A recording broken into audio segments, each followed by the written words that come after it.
Welcome to the #1 show and the source of truth for all things MedTech. Here, we reveal the secrets and stories behind the investments, science, and commercialization of the MedTech industry. Every week, we'll take you on a wild ride with the biggest names in the game, from entrepreneurs and investors who are shaking up the market to healthcare providers who are revolutionizing the way we think and practice medicine. So hold on tight and get ready for a journey like no other. This is the State of MedTech.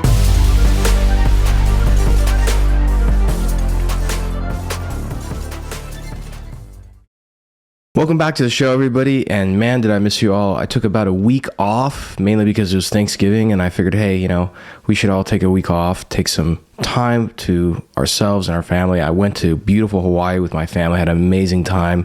For those of you who follow me on Instagram at Omar Khateeb, or my medical sales channel at All Hail Medical Sales, you saw some great footage there. If you're not following me there already, be sure to go check me out there. Now, great way to kind of kick off coming back from Thanksgiving break, then to talk about the science and technology of growing young. And that's why I have investor and author Sergey Young. I'll tell you what, if there's proof of a simulation, I'm going to have a longevity investor and innovator on the show, and his last name is Young. I don't know. I thought that was kind of interesting. And so Sergey has an amazing story. His goal is essentially to live to the age of 200 and to find an affordable way for everyone else to do the same. When you think about it, we're on the brink of a longevity revolution with new scientific discoveries and a lot of exciting technological advances that are now making it possible to reverse aging and treat previously incurable diseases. I think a lot of podcasters like Andrew Huberman and Peter Attia have kind of brought the idea of biohacking and longevity to the forefront. And then investors like Sergey is making sure that those see the light of day. So a little bit of bio on Sergey. He's a longevity investor and visionary with a mission to extend the healthy lifespans of 1 billion people. That's his mission. He's the founder of a $100 million longevity vision fund, one of the few funds specializing exclusively in longevity and helping to accelerate longevity breakthroughs. And he's an investor with the experience spanning over 20 years, which includes managing a $2 billion private equity fund. You can learn more about him at his website, sergeyyoung.com. That's SergeyYoung.com. And I have to recommend it. I actually got to read his book. He sent it to me at a time, called The Science and Technology of Growing Young. It's a great book on longevity. I think it's in one of the favorite chapters I have was the final chapter, where he actually gives you a protocol of things that you have to do to live forever, right? Some basic things. It's a great book. I really recommend it. If you have any interest in longevity and the science and technology behind it, get this book. And just a quick shout out, he had the foreword written by Peter Diamandis, who is a huge investor. He's the one who's the founder of XPRIZE, and innovator and futurist Ray Kurzweil. So those are two huge names who have endorsed the book and written the foreword. So be sure to check it out. I left a link in the show notes. And a quick shout out to one of our partners, which is Alpha Sophia. If you're looking to find the best physicians who will be early adopters for your product, getting the data to that is really important. The problem is a lot of those data sets and the companies that provide them cost a lot of money. Well, with Alpha Sophia, it costs only $300 a month to actually get access to all these data sets, where you can look up and see which surgeons are doing the most procedures, which doctors are prescribing certain types of prescriptions, right? And not only that, you see a lot of really interesting data on their social media handles and many other things. I've actually used their platform many times to figure out which guests to have on the show. But if you're a company that's looking to drive technology adoption and specifically find the early adopters, I can't recommend Alpha Sophia enough. And just for being a listener to the show, you get not one, not two, but 3 free searches. So go to alphasophia.com. That's ALPHASOPHIA.com/Omar, or just to the show notes, and you'll get 3 free searches of your choice. So with that being said, let's get on to our episode with Sergey Young, longevity investor and innovator. Enjoy. Hey everybody, welcome back to the show. We have another fantastic venture capital episode, this time with a really exciting guest, Sergey Young, who's the founder of the Longevity Vision Fund. He's also the author of this fantastic book called The Science and Technology of Growing Young, which has been reviewed by some of the top minds in the world of longevity and science. And so Sergey's coming on just to talk a little bit more about longevity, not only his book, but he's also I just found out, raising a new fund. And so we'll talk about all that and more. So Sergey, thank you so much for coming on the show. How are you doing today? Thank you, Omar. I'm doing great. I'm so excited to be here with you today. Oh, I'm excited to have you. And maybe, Sergey, for those of the audience who are not familiar with you, maybe you can give like a quick little intro to who you are and your background. Yeah. So I've been doing investments for the last 20 years. Originally, I'm from consulting background. I was doing strategy at McKinsey. And then I turned on the private equity side. And I have fascinating life. You know, we have many portfolio companies in the old industries like transportation and logistics, metals and mining, but also in something which really excites me. 7 years ago, I had my personal health crisis. Nothing dramatic. I just had extremely high cholesterol level. I still have it today. And I realized this whole thing called health that I need to manage, right? And I thought I had a choice. It's a little bit like with crypto. You can buy a little bit and then, all the learnings go under your skin, or you just, continue to read the articles. So I thought I'll set up relatively small investment fund, which would invest into world and the field of longevity to support scientists and entrepreneurs who are bringing and developing more life extension and lifespan and health span extension technologies in this world. And it's been the most amazing 5 years of my life. So as you mentioned, we're already working on Longevity Vision Fund 3. So we've been so successful with the first two funds. But what is more fascinating is the mission of LVF is we invest in affordable and accessible version of longevity. In fact, I want to change or impact 1 billion lives on this planet, at least, right? Ideally 8 billion. So it's like a new life for me, right? It's such a rewarding mission, and then it's also a huge delightment to work with scientists from all around the world and in the US as well. We invested in 18 companies, been doing great, even like amazing on return side. But what is more amazing, this is an opportunity for all of us and for us personally to change the world in a good way. And that's it. And then finally, as you mentioned, in the last 3 years, I've been working on the book. It's called The Science and Technology of Growing Young. It's actually been published in August 2020 first, now published in 10 different languages all around the world. And I woke up famous. Because it became Wall Street Journal bestseller, USA Today bestseller, #1 on Amazon as well. So that's just another opportunity for me to help as many people as possible to change their mindset in regards to longevity revolution, which is happening today. That's fantastic. Yeah. And, I'll say first, the book was highly reviewed by some of the people I respect the most when it comes to longevity and biohacking, like Dave Asprey gave it a great review, Peter Diamandis, Tony Robbins, and so forth.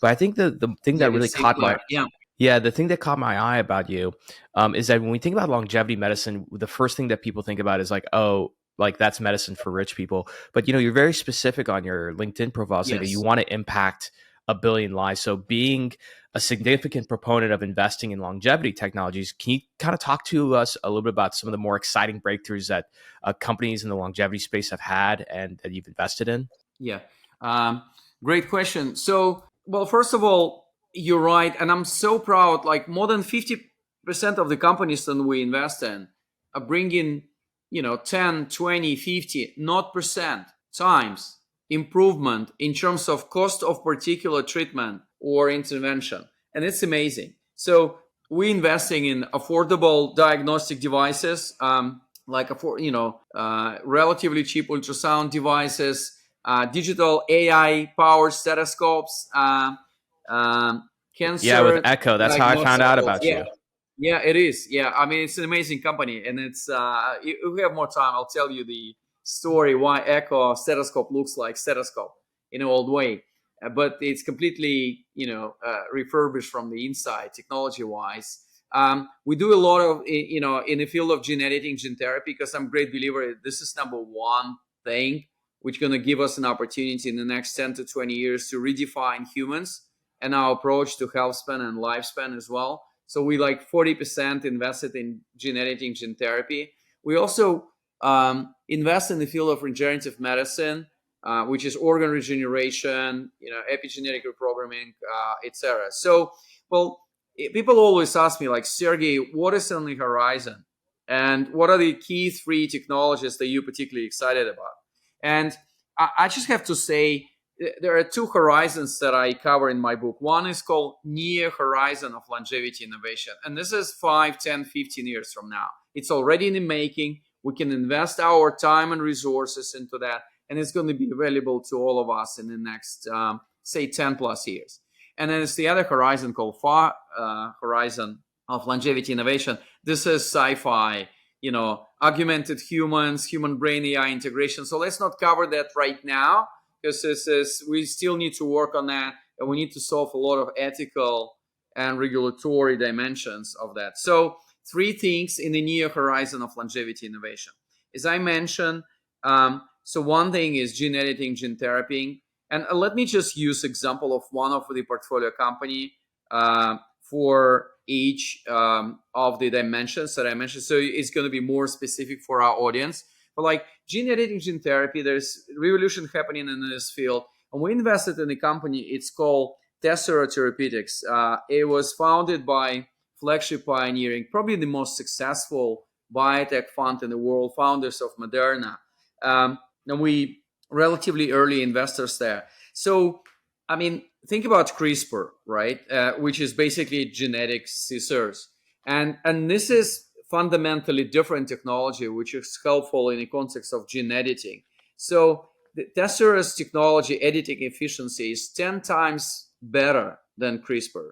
And in most of the cases, it's just Wow. in zero cases, it's off target. I actually had a look at the data, and where CRISPR made 150 off-target changes, it means it cuts the wrong gene. Tessera's tool made 0 off-target interventions. So that's a huge dimension. And I think CRISPR can change up to 5 to 10% of cells inside our body, while for some of the diseases you would need to address to amend probably DNA in up to 30% of cells. Tessera's technology is called mobile genetic elements. It's almost like it can actually edit endless length of DNA, almost like the whole sequencing is possible. It can amend anywhere between 45 and 65% of cells inside our body. There's just fundamental change. This is the opportunity to treat any disease. Obviously, it's still relatively early stage, but we're looking forward to see the first results in the next 3 to 5 years. We are minor investors. I'm not kind of saying we are, men and women behind success of that, but that's really exciting. And I can tell you more and more different stories in the field of gene editing, gene therapy. So the second thing is, for me, is in the field of regenerative medicine, but also namely organ regeneration. In 10, 20 years from now, it's not going to be unusual for us to use the same approach that we use today with old cars. And this is not my metaphor. It's a metaphor from Aubrey de Grey. So think about the old car. You can extend the lifespan and health span of old car right by replacing spare parts. Today, you can even replace an engine. So which is in human terms, you want to have an opportunity to replace as many organs in our systems as possible, given the current state of science, technology, and regulation. And while we think it's crazy, it's not anymore. We looking at least a number of avenues for organ regeneration. You can 3D print organs. More than 90% of the organs which are 3D printed today end up in labs for experiments and trials, not for humans, but still it's a huge breakthrough, because you can only 3D printed organs, you can test a lot of substances, right? While in the past you would need to compete with humans for donor organs, and that's a huge problem. Well, the second avenue, you can actually use animals or animal materials for something like Martin Rothblatt and United Therapeutics can use some of the components from the pigs, and pigs are extremely close to us DNA wise, probably more than 99%. For lung regeneration, right, or lung replacement, especially after COVID. I mean, it's a huge thing. It's a huge problem. And the other thing is you can actually use our own body to regrow and replace organs. And this is the company called Ligenesis. They're based in Pittsburgh. So what they're doing, they take donor liver, they split it in 50 to 70 pieces, and they use each of these nucleus and they put it inside our lymph node, use stem cells to stimulate growth. And then in the course of 3 to 6 months, your body develop like a liver bee, if you want. It's actually like a tree of mini livers, like with the leaves. But this liver picks up the function from your unfunctioning liver. And it's amazing because that's like the only way to help people with terminal liver disease. And it's also amazing. That's it. Liver donor liver transplantation today is probably around $800,000, and it's a cost. Probably I checked 2 to 3 years ago. Right now, it's probably more than $1 million per person, and it's a huge deficit in donor organs. In the U.S. only, we have 117,000 people on a waiting list, waiting for kidneys, hearts, and livers. So that's the opportunity for you to democratize, because from one liver, you'll be able to help 50 to 70 patients. Just because of the ability to regrow. Yeah, absolutely. So the cost of it is going to be anywhere between like $20,000 and $30,000, which is 50 times less than the cost today, which I think is extremely important. Do you think that? Yeah, please go ahead. I was gonna say, do you think it seems like this is kind of like the first frontier or the major frontier in longevity medicine, which is the ability to, you talked about in your book, there's like, I think 10 or 11 key signs to age, and one of the things was cellular senescence, which is when like cells die off or they get old and catabolize and everything. Do you feel like this is the first step when it comes to longevity, which is how do you biohack your own body? I think the biohackers are trying to do this, but through medicine, biotech, to regrow and regenerate organs and cells. I think that's the first key step. Yes, I think this is very promising avenue, right? I mean, obviously, again, I find it easy. I have 3 degrees. And the chemical engineering is the closest to biotech. So I'm not a professional doctor or biotech scientist. So I find it really easy to use this old car metaphor.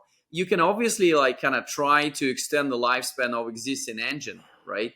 But it's so much easier if you have an option. You don't need to use it all the time. If you can replace particular organ, right, with a new one. So I think it's extremely important. And what is also important, I mean, it's fascinating, the complexity of human body. Like the most 2 difficult organs to replace and to 3D print are hearts and brains, right? That's a great kind of point for reflection. And like, you think about Ligenesis as an example. A few years ago, when we invested in Ligenesis, they work with mice only. Since that, they've done dogs, pigs, non-human primates, and this year they're doing a human trial with first 10 patients. They recruiting this. They got FDA approval last year. So this is like, people think this is sci-fi. It's not. And there are a number of number of people in the US and in the world would actually waiting for this technology to survive and improve the quality of their life in a big way. So I think it's really important. And then the third technology or third change that we should expect science-wise and technology-wise in the field of longevity is what I call longevity in a pill, okay? So if you go to like Walgreens or CVS today and you ask for drug against aging, they would think you're crazy. Or, I mean, they will send you to cosmetics or supplements. While I think in, 5-10 years from now, we can easily have the new class of drugs, which is anti-aging drugs. The drugs which can slow down aging, or it can even reverse aging. And as we have 2 options here. One, we can repurpose existing drug, and there are a number of drug candidates, some other substances as well. And this is, I think it's really exciting because metformin is a relatively safe drug, 6 years of history, I'm on the board of American Federation of Aging Research, and Federation is driving the human trial in the U.S. with 3,000 patients treated, by metformin, but in the context of age reversal and fighting aging overall. So metformin for this trial is cheaper than placebo pills. Think about this. This is how cheap this can be. And then the option number two, it can easily be the drug developed with the help of AI. So we invested in two companies which use artificial intelligence for drug discovery. This is like a first part of like 12 years process for drug development. This is really expensive process that, every successful drug would probably need 12 to 15 years and $2.6 billion of R&D investments. So what AI helps is to compress the first 2 years of the drug development cycle into 2 months. So that's just amazing improvement. And I can go on and on. The names of this company, one is Valor Health, they're Boston-based. The other one is In Silico Medicine. They started from Canada, now working all around the world. I think it's really exciting that like in 10, 15 years from now, we'll be able to enjoy longevity in a pill. Wow. Something I want to ask is you mentioned, if you can talk a little bit about your new fund. You're raising a third fund. First of all, if you can share some details on that for the audience. I know that people from family offices and private investors listen. If you talk a little bit about that fund, but then also, sure. How do you find these companies? Like, what are there certain conferences that you attend? I mean, how do you go about doing your due diligence and finding them? Yes, I would love to have the answer to the question. Yeah, kidding. But like, it's an important question, and let's spend time on that. So first of all, just very brief, LVF. We've done already 2 funds. It's $100 million allocated capital in total. We've been pretty successful. We have IRR more than 15%, and we obviously work only with qualified and accredited investors, and it's not fundraising discussion overall as well. We invested in 18 companies, 4 of them already public, and we're expecting 5 to 7 more IPOs in the next 12 to 18 months. So 4 unicorns. So look, it's been an amazing journey, and we look in combination of biotech and longevity. So we don't take binaries. So every time we invest in a company, it should be like a platform, or it should be like infrastructural play. For example, like we invested in one of the largest library of viral vectors in the world, company called 4DMT. It's public now, right? So because it's infrastructural plays, you just don't dependent from whether this drug candidate will make it to a successful drug or not. Because if you think about drug development, out of 5,000, ideas for the drug, only one will make it to the pharmacy in 12, 15 years from now. So there's no way you have 100 million or $100 billion. You can combine diversified portfolio where you can manage the risk or odds 1 out of 5,000. This is what we're trying to avoid. So then how do we find companies? We very rarely respond to inbound opportunities because remember, I have this psychological trauma of working in McKinsey, so everything should be systematic and strategic. So what we do, like every 3 months, we do strategic review of this sector. Like we always knew we wanted to invest in gene editing, gene therapy, so we've done a huge overview of this sector, and it's almost like a funnel. We find 65 interesting companies. We've done due diligence of 14 of them. We had negotiation with 5 of them, and we successfully negotiated entry into 2 of them. So that's just how our investment funnel worked in the case of gene editing and gene therapy. So we're very strategic. We look at we look top down at the sector, what works and what really doesn't work. Because the idea is not only to make the world better place and much more affordable place, and not only to make money, and actually to do both in parallel. And that's quite a challenge.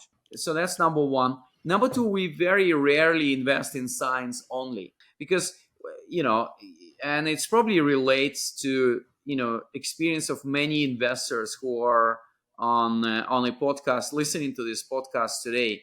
It's very difficult to support academics if they are not supported by entrepreneurs, or if they haven't joined forces with entrepreneurs. So what we're trying to find is a company which is huge entrepreneurial DNA, which relies on the great science. And so it's very rarely we know all the labs. We collaborate with George, David Sinclair, Guido Kromer, the person who developed the first framework for fighting aging, called 9 Hallmarks of Aging.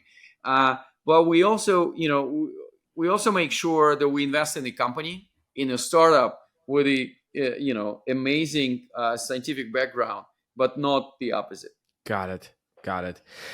One of the things I was going to ask, I think, because I always think about longevity as it relates to like the general population now, something that's become more of a focus for the general population. And if you asked me this 10 years ago, I would have never predicted this, but an interest in mitochondria. And I think you can credit people like Peter Attia, Andrew Huberman, Dave Asprey's of the world who talk about mitochondrial function. Have you guys invested in any companies that specifically focus on improving mitochondrial function? Yeah. So look. So let's come back to this 9 hallmarks of aging, right? And mitochondrial, health is one of them. We just need to realize that we live in a unique moment of time through whole history and evolution of humanity, because finally we have something which is capable to crack the code of complexity of human human biology, and this is called artificial intelligence. More than 80% of our companies use artificial intelligence as an aim. So in fact, we are like AI, MedTech and biotech fund, but we just don't call us this way because we have a different definition of our mission. So in the end of the day, complexity is enormous. In the end of the day, it's only been a few years when we have a tool to crack this in a systematic way. So frankly speaking, like, we don't know what we don't know about human aging, and we don't know which particular hallmark of aging is a much more fundamental defining hallmark of aging that we need to attack. So we now in a relatively early stage of our understanding collectively of like what is human aging, what are particular things that we need to fight. But what I know, if we're going to find this solution, it's not going to be one solution. It's always going to be trying to impact as many hallmarks of aging as possible, including mitochondrial health. Okay, so that's one. Second, we're going to use AI. And third, well, it's a little bit of like bits and pieces, experimenting, see what works, what doesn't work. And I don't think we are in the field where anyone can responsibly say, guys, we reviewed all 9 hallmarks and we think this particular hallmark is the number one, and we need to influence that, and we know how to influence. So it's trial and error. That's why we have portfolio. All other amazing people investing in longevity field trying to work on the portfolio of different avenues, different hallmarks, and mitochondrial health is the only one. So that's why we haven't found the scientific idea that we would like to back up with our capital today. We have plenty of interesting ideas, but in terms of risk return profile, I would say it's still pretty premature for us to think that we know the answer in this particular avenue related to mitochondria. Got it. It makes sense. Kind of pivoting a little bit on the MedTech side, so again, I found out about you through Echo Health. Tell us a little bit more about your interest, I guess, with Echo Health and like other, I guess, hardware medical devices that fit within your, fund's portfolio. Yeah, I mean, first of all, there's something which is not MedTech, which is liquid biopsy test for cancer, which we're particularly excited about. So that's why we invested in a company called Freenome early on. And I think it's exciting, like the whole fact that we can now, every quarter I can do like a blood test. Previously it was like a fecal test, and you can, run the lab test and identify risks of, different cancers. I think, I've seen development of where from your blood test, you can analyze up to 8 types of cancer within one diagnostic round, right? I know companies which are working on, doing tests for up to 50 different types of cancer. I think it's amazing. Like, I can do it every quarter. Obviously, you need to then check your, outcome of this test with a proper diagnostic tool, which exists today in relation to this particular cancer type. But like, early cancer diagnostic for me is a tool to, move the needle on, improvement of lifespan and health span on this planet. Like, early cancer diagnostic, gives you 90 to 100% recovery chances, and it's amazing. Remember, like 20, 40 years ago, cancer was case of that. But then but if you manage to find cancer at stage 4, it's like 8 to 25% recovery.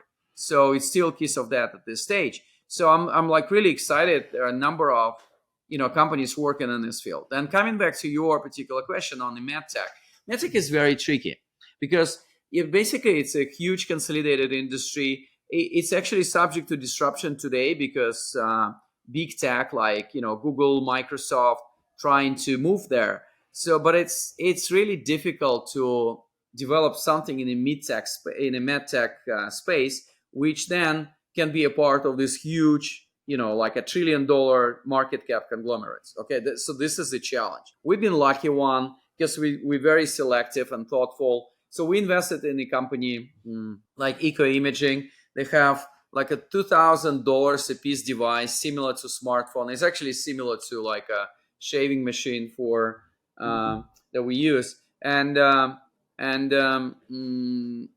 it's exciting. It's because the ultrasound machine in the hospital next door is $100,000 to $200,000 a piece, and this is like a $2,000 thing. Everything goes to cloud, and then AI pre-analyze these scans, ultrasound scans that you can even make yourself or with the help of untrained nurse. And I think it's exciting. They're even working on the patches that after surgery you can push like ultrasound patch on particular part of the body, so you can do like continuous ultrasound for the 5 to 10 days, which I think is amazing. Like, it's a new technology. So like, we get so excited about this whole thing. And there was such an early stage. We saw a promise of this development into multi-billion-dollar business, but more importantly, the promise of like disrupting the ultrasound and democratizing ultrasound diagnostic space. So we invested there. We invested in eco stethoscopes,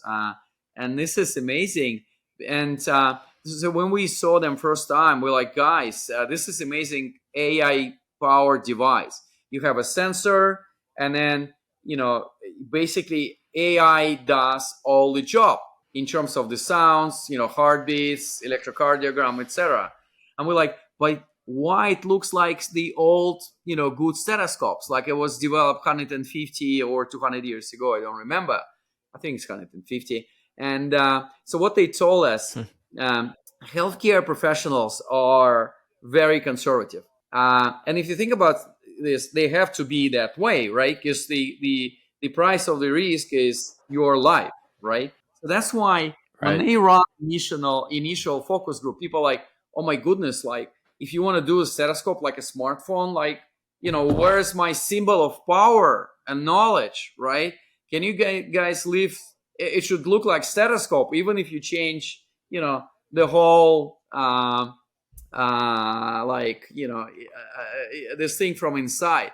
So funny enough, it looks like stethoscope, but it's like completely different device. It doesn't need to look like stethoscope. So I find it fascinating, like a story about the issues of integrating the new technologies into healthcare system. I mean, you probably know, Omar, and some of the people from our audience, that it takes 17 years in the US, which is one of the most progressive regulatory, systems in the world, to reach something from approval to like everyday use available to majority of patients. 17 years. So if you go to the hospital next door, you're traveling back in time. You're going back to year 2000.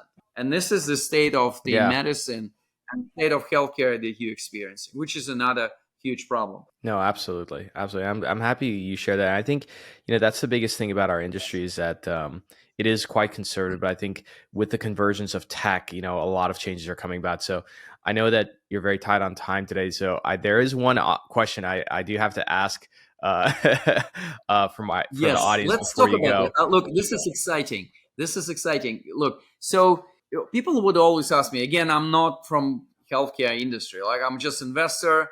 Had a problem with my health. Fell in love with what is happening in the science and technology of this thing, and I started to invest there. So people would always ask you where the change in the healthcare will come Yeah, from, and I would always say that again. And I'm just intentionally provocative to get my message across. Like, don't take it at face you're on the value. right show for that. You're on the Yeah. right show for Okay. that. Okay. So I can tell you. So when you talk healthcare today, you talk insurance companies, healthcare providers, hospitals, big pharma, etc. In 10 years' time, the largest healthcare companies on earth going to be called Apple, Google, Microsoft. I'm not underwriting, and I'm not like the biggest advocate of big tech, right? I mean, they have their own issues in terms of the structure and consolidation, like enormous power on our lives. But this is to illustrate that I think it's very likely that disruption and change will not come from the inside. This will come from the outside. I hope so. I mean, but we'll see because, like, I think the first attempt that tech has made has been kind of a big failure. Like, I mean, Google and Verily, I can't think of too many products that they've really commercialized. Apple is more on the consumer side. Microsoft, maybe. So I think now what they're doing, which is smart, like Amazon had a royal failure in healthcare, but then they made a smart move by acquiring One Medical and saying, you know what, we can't do this all on our own, so we're just going to acquire a way in. I think that's a smart way to do. Do you think that Microsoft and Google and Apple are going to take the same approach, or do you think a little bit different? Yes. So eh, this is a great thought, and I think, look, we are humans, right? So what big tech initially tried to do is that they look at the biological problem and they try to redefine it as an engineering problem, right? Right. So they took, they kind of tried to replace like a one binary view, which is like, well, everything is biological problem, and I respect that, by the way, and it is, with like, okay, forget all of this. We know our ones and zeros. This is all binary. This is engineering. Let's just engineer. We engineered music, television, cloud, artificial intelligence, cars. Let's engineer human health. And it was not successful, right? That's the reasons behind a number of failures of the big tech in this field. So I think it's only the combination of like biological view and engineering view of human body can produce the outcome. So I think they're gradually starting to realize that and trying to make it now like in AI, like in combination, rather than Yeah. just like saying forget about this whole thing. We have a lot of data. We're gonna crack it. No, you don't. The complexity of human body would not support any binary or just one-dimensional approach to that. No, absolutely. All right, I got one more question for you before you go. Do you have time for one more question for our Yeah, audience? of course. Okay. So, because I know that a lot of the reps and everybody they're following, they're very interested in this. So, you're somebody who invests in longevity. You've written a book on longevity. What kind of things have you adopted into your personal life? Mhm. That's, in terms of longevity, whether it's diet, technologies, whatever it is. Because my audience is going to want to know, like, what does Sergey use in his everyday life? Okay. So, if you can Okay. share, give us some tips here. Of course. So first of all, I'll give you an answer. Very happy to share that. There's 40 pages of the largest chapter in the book. It's a bonus chapter because the book is not about biohacking, but it's called "Who Wants to Live Forever." It's right in the end of the book. It's called. It covers 10 longevity choices. But let me give you 5. Okay. Number 1 is the medical screening. The most important day of your life today is not your birthday these days, right? It's a day of your medical screening, because the power of machines that we use, the power of AI, like full body MRI, it's the AI there give you 98, 99% of chances to detect the risk of early stage cancer. I think it's extremely important. You should be as preventive as possible. And people ask me like, how expensive is that? And I'm like, get the figure from your provider and then compare this with the amount of money you spend on your car per annum. We spend on our cars 10, 20 times more than we spend on our health. Like, come on, guys. So that's extremely important, number one. Number two, I don't make stupid choices in terms of my personal safety and security. And I know it sounds very like my mom told me that, right? But I know countries when people just don't use seatbelts, and using the seatbelt in all situations is like plus 2 years to your life. Smoking is minus 10 years from your life. Statistically, smoking is like cancer lottery, right? You just, you play every time you take a cigarette. And I can tell you, like, I'm like 51. And the peak of, sales of motorcycles are at, and it's usually for the male, and it's for someone who just turned 45. So if you looked at Harley Davidson statistics, it's like that 45, boom, and then it goes back. So driving motorcycle is 17 times more mortal and dangerous than driving the car. Okay, this just is, and I can go on and on.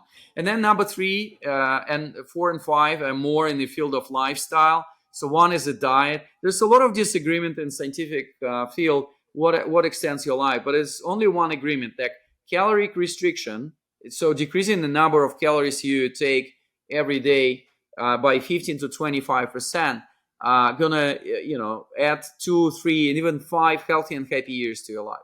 I think it's very important.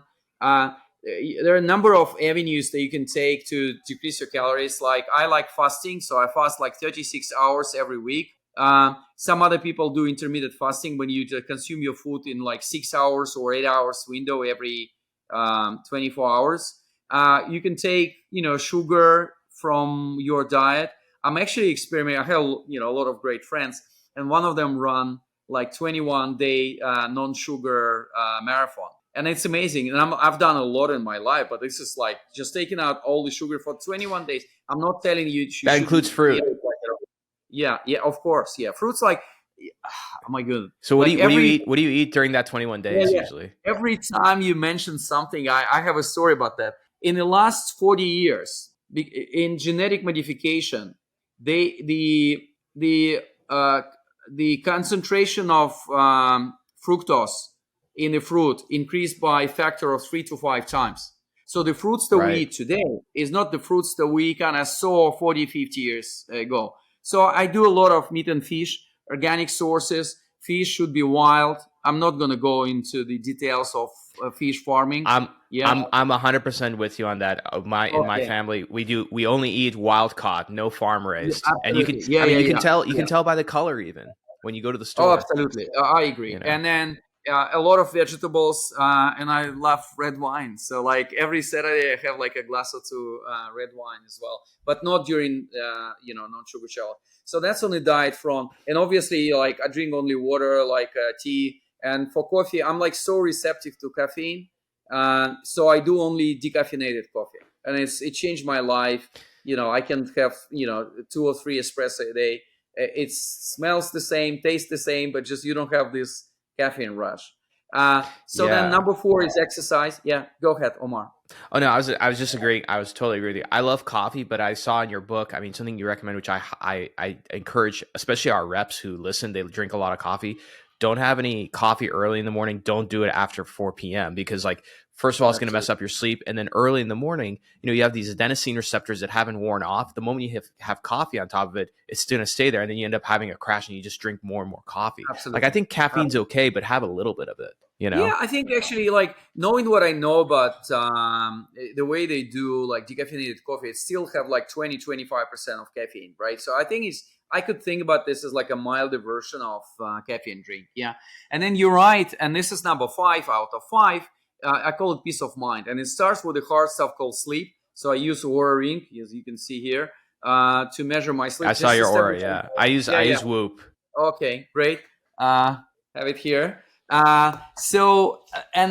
I think the most amazing thing is just to establish the feedback loop, right? So every morning you'd like to look at your like deep sleep numbers, REM numbers, like quality of sleep numbers, and like, what have I done last night or yesterday? Like, late dinner, glass of wine, too much caffeine, went to bed at 1 a.m., like, so my numbers are so miserable. And at the moment you establish that, your life change, because then you can make it. So, and I remember the quote, it is in my book.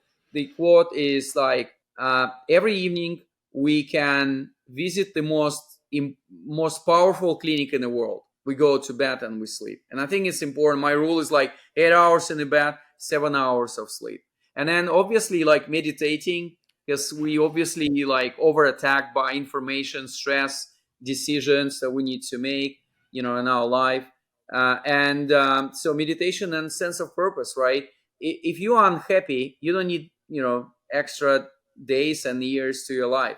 So this whole longevity premise is based that, you're giving more than you take from this world. And you just be kind, be a good person, share the best with you with the world, and you're going to be fine. Fantastic. Yeah. And, if there's, by the way, I ordered your book, but it was coming in late. So your assistant was nice enough to share a PDF so I can get through it.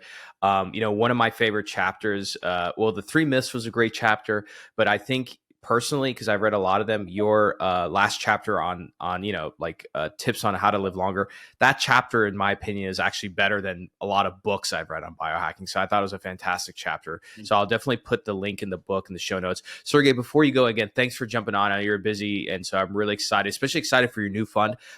Where can my audience find you and follow you? I know you have your website, but where can they follow you online? Yeah. So online, I have a strange affection to Instagram for like no good reason. So it's really, yeah, I'm following you. Twitter. I didn't know that. Oh, really? So on Twitter and Instagram, it's Sergey Young 200, where 200 is my completely responsible dream and desire to live 200 years in the body of 25 years old or young man. So Sergey Young 200 on social media, and sergeyyoung.com for a lot of, it's all free of charge. Like, with exception of fund, there's nothing commercial that I'm doing in this in longevity field. So sergeyyoung.com, you can sign up for our newsletters. Fantastic. Awesome. Sergey, thank you so much for coming on the show. We're definitely have you back.